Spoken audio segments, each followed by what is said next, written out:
dit, même si les hommes et les djinns s'unissaient pour produire quelque chose de semblable à ce Coran, ils ne sauraient produire rien de semblable, même s'ils se soutenaient les uns les autres. Et certes, nous avons déployé pour les gens dans ce Coran toutes sortes d'exemples, mais la plupart des gens s'obstinent à être mécréants. Le prophète Muhammad, du Coran, dit que si les djinns et les hommes s'unissaient pour produire le semblable du Coran, ils ne pourront pas le faire. Mais le même prophète Muhammad des hadiths, dit qu'il laisse aux musulmans le Coran et son semblable. Pour bien se guider, il faudra m'expliquer la contradiction. Il t'interroge sur l'heure. Quand arrivera-t-elle? Dis, seul mon Seigneur en a connaissance. Lui seul la manifestera en son temps. Lourde elle sera dans les cieux et sur la terre, et elle ne viendra à vous que soudainement. Il t'interroge comme si tu en étais averti. Dis, seul Allah en a connaissance. Mais beaucoup de gens ne savent pas. Le prophète Muhammad, du Coran, dit qu'il ignore le jour où arrivera l'heure de la fin du monde et que personne ne l'a averti de ce jour-là. Le même prophète Muhammad des hadiths, dit qu'il est au courant et que ce jour sera un vendredi. Il faudra encore une fois m'expliquer la contradiction. Ne voit-il donc pas que parmi ce que nos mains ont fait, nous leur avons créé des bestiaux dont ils sont propriétaires, et nous les leur avons soumis, certains leur servent de monture et d'autres de nourriture, et ils en retirent d'autres utilités et des boissons, ne seront-ils donc pas reconnaissants?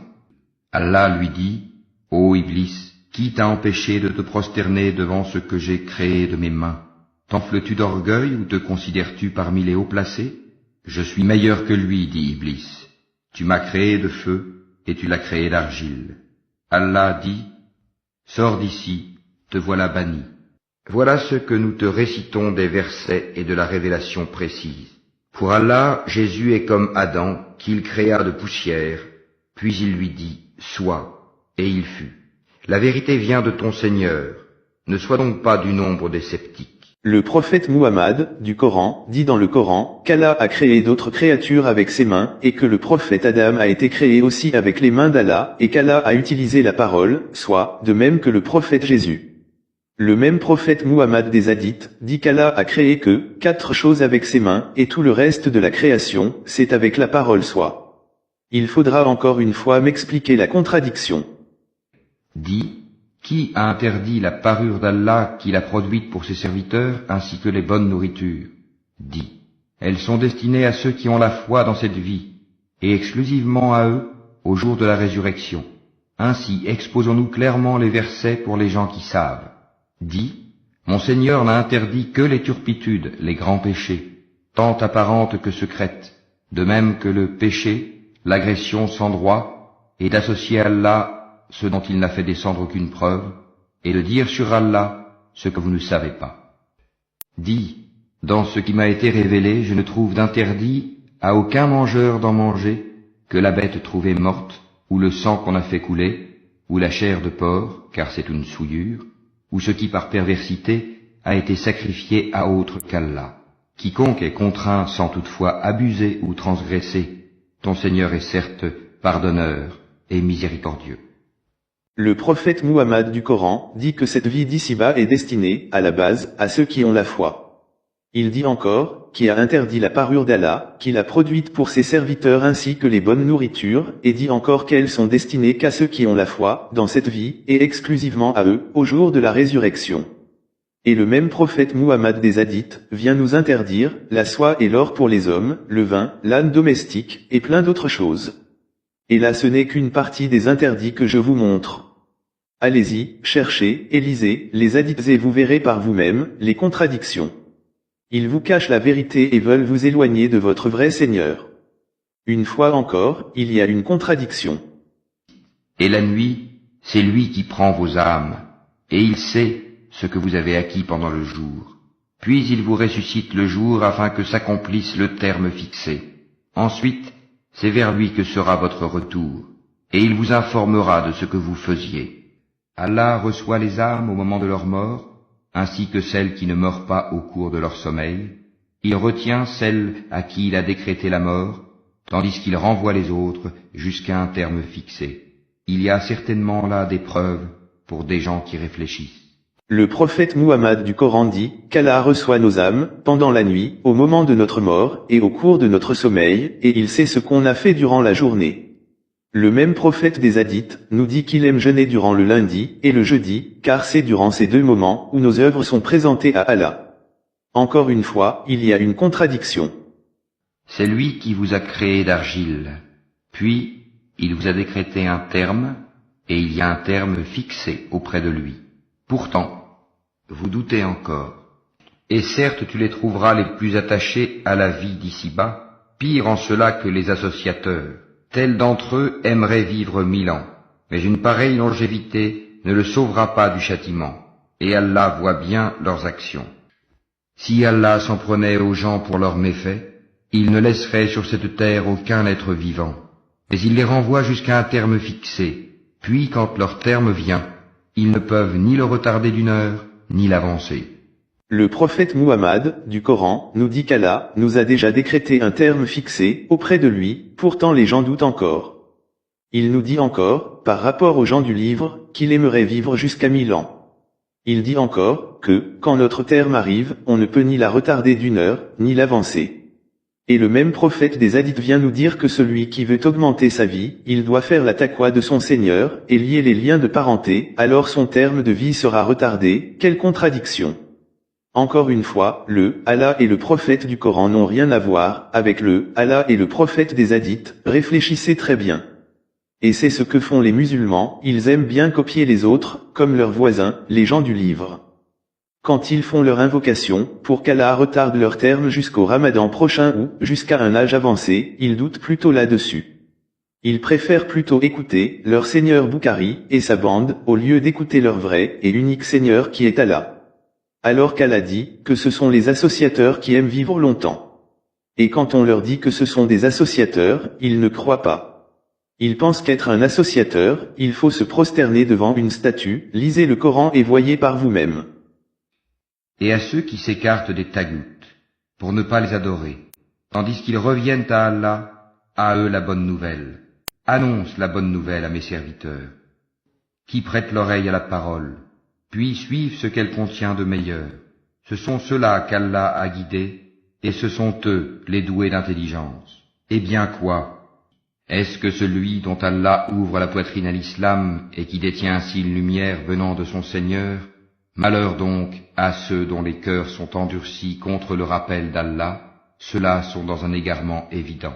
Allah a fait descendre le plus beau des récits, un livre dont certains versets se ressemblent et se répètent, les peaux de ceux qui redoutent leur Seigneur frissonnent à l'entendre, puis leur peau et leur cœur s'apaisent au rappel d'Allah. Voilà le livre, guide d'Allah par lequel il guide qui il veut, mais quiconque Allah égare n'a point de guide. Ici le mot tagout englobe tout ce qui concerne les idoles, un tyran, le fait d'obéir à un autre seigneur qu'Allah, de suivre d'autres lois religieuses que celles du Coran, et de suivre un oracle ou un adversaire d'un prophète. Comme Allah le dit bien, dans la sourate 6, verset 112, que chaque prophète a un ennemi, des diables d'entre les hommes et les djinns, qui s'inspirent des paroles enjolivées. Bukhari et toute sa bande font partie des humains, ce ne sont ni des anges, ni des messagers, posez-vous vraiment les bonnes questions. Le prophète Muhammad, du Coran, dit que ceux qui s'écartent du tagout, pour ne pas les adorer, et qui reviennent à Allah, ils auront la bonne nouvelle, qui est le paradis. Il dit encore que ceux qui prêtent l'oreille à la parole, et suivent ce qu'elle contient de meilleur, ce sont ceux-là qu'Allah a guidés, et ce sont eux, les doués d'intelligence. Ici, la question qui se pose, c'est à quelle parole ils ont prêté l'oreille. Et c'est quoi le meilleur des paroles? Est-ce que ce sont les hadiths? Ou le Coran? Il dit encore que c'est Allah qui a fait descendre le meilleur des hadiths, qui est traduit en paroles ou discours, etc. Tout ça, c'est pour vous cacher la vérité. Et de vous ramener à d'autres hadiths, autres que ceux d'Allah. Le mot hadith existe bel et bien dans le Coran, et ça désigne que le Coran, les hadiths d'Allah, qu'on doit suivre, mais pas les hadiths du prophète ni de Bukhari et sa bande. Et dans les hadiths, leurs seigneurs savants leur disent que le meilleur livre après le Coran, c'est le Sahih de Bukhari et sa bande. C'est vraiment à vous de réfléchir. Ô vous les doués d'intelligence, la balle est dans votre camp. Allah a maudit le diable, et celui-ci a dit, certainement je saisirai parmi tes serviteurs une partie déterminée. Certes, je ne manquerai pas de les égarer, je leur donnerai de faux espoirs, je leur commanderai, et ils fendront les oreilles aux bestiaux, je leur commanderai, et ils altéreront la création d'Allah, et quiconque prend le diable pour allié au lieu d'Allah sera certes voué à une perte évidente. Il leur fait des promesses, et leur donne de faux espoirs, et le diable ne leur fait que des promesses trompeuses. Voilà ceux dont le refuge est l'enfer, et ils ne trouveront aucun moyen d'y échapper. Ô homme, qu'est-ce qui t'a trompé au sujet de ton Seigneur, le noble, qui t'a créé, puis modelé et constitué harmonieusement? Il t'a façonné dans la forme qu'il a voulu. C'est lui qui vous donne forme dans les matrices, comme il veut. Point de divinité à part lui, le puissant, le sage. C'est lui qui a fait descendre sur toi le livre.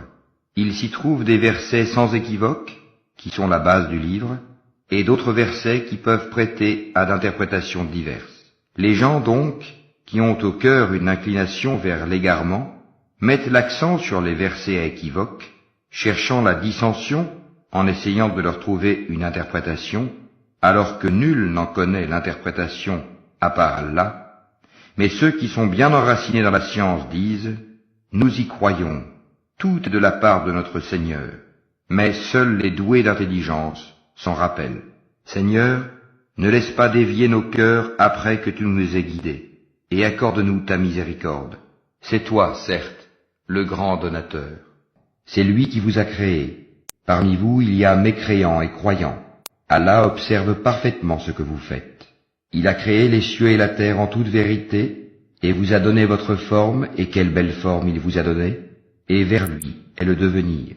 Il sait ce qui est dans les cieux et la terre, et il sait ce que vous cachez, ainsi que ce que vous divulguez, et Allah connaît bien le contenu des poitrines. Ainsi ceux qui nient les prodiges d'Allah se détournent-ils du chemin droit. C'est Allah qui vous a assigné la terre comme demeure stable, et le ciel comme toit, et vous a donné votre forme, et quelle belle forme il vous a donnée, et il vous a nourri de bonnes choses, tel est Allah votre Seigneur, gloire à Allah, Seigneur de l'univers. C'est lui, le vivant, point de divinité à part lui. Appelez-le donc en lui vouant un culte exclusif. Louange à Allah, Seigneur de l'univers. Il ne faut pas oublier qu'ici, le diable, c'est les hommes et les djinns, et Iblis fait partie des djinns. Le prophète Muhammad, du Coran, dit qu'Allah nous a donné une belle forme, comme il l'a voulu, depuis la première création, d'Adam, et dans les ventres de nos mères. Et quelle belle forme qu'il nous a donnée, louange à Allah, Seigneur de l'univers. Et il nous dit, que le diable, va tout faire pour que l'homme altère la création d'Allah, et nulle part dans le Coran Allah, nous parle de circoncision. La déformation ne s'agit pas que, de ceux qui se modifient physiquement, ou qui changent de sexe, la circoncision fait partie de la déformation de la création. Mais vous préférez plutôt obéir à d'autres seigneurs qu'Allah, ou Allah va se contredire dans sa religion. Et le même prophète des hadiths, ils leur disent de se faire circoncire, pour la fitra qui veut dire la saine nature de l'homme. Ou la forme que votre Seigneur, Allah vous a donnée, n'est-elle pas saine? Ou c'est à vous, d'apprendre à Allah, votre religion? Quelle contradiction! Et dit, est-ce vous qui apprendrez à Allah votre religion, alors qu'Allah sait tout ce qui est dans les cieux et sur la terre, et Allah est omniscient. Ceux qui vendent à vil prix leur engagement avec Allah, ainsi que leur serment, n'auront aucune part dans l'au-delà, et Allah ne leur parlera pas, ni les regardera au jour de la résurrection, ni ne les purifiera, et ils auront un châtiment douloureux. Le prophète Muhammad du Coran dit, que ceux qui vendent, à vil prix leur engagement avec Allah, ainsi que leur serment, n'auront aucune part dans l'au-delà, et Allah ne leur parlera pas, ni ne les regardera, au jour de la résurrection, ni ne les purifiera. Là il nous parle que, d'une seule catégorie de gens, dans le Coran. Et le même prophète des hadiths, nous dit, en plusieurs versions, qu'il y a 3 personnes à qui, Allah ne va pas parler le jour du jugement, et il ne va pas les purifier. La première version, retenez très bien, il s'agit d'un vieillard qui commet la fornication, un roi menteur, et un pauvre orgueilleux. La deuxième version, il s'agit d'une personne âgée qui pratique la fornication, un pauvre orgueilleux, et un homme qui a fait d'Allah sa marchandise. Et la troisième version, il s'agit d'une personne, qui se comporte mal avec ses parents, l'alcoolique et celui qui rappelle aux gens ce qu'il leur a donné. Est-ce que le prophète a-t-il oublié la version du Coran? Et est-ce que ce sont seulement 3 personnes à qui Allah ne va pas regarder et purifier, ou s'agit-il de plusieurs personnes qui sont plus que 3 comme cité dans les hadiths? À vous de réfléchir.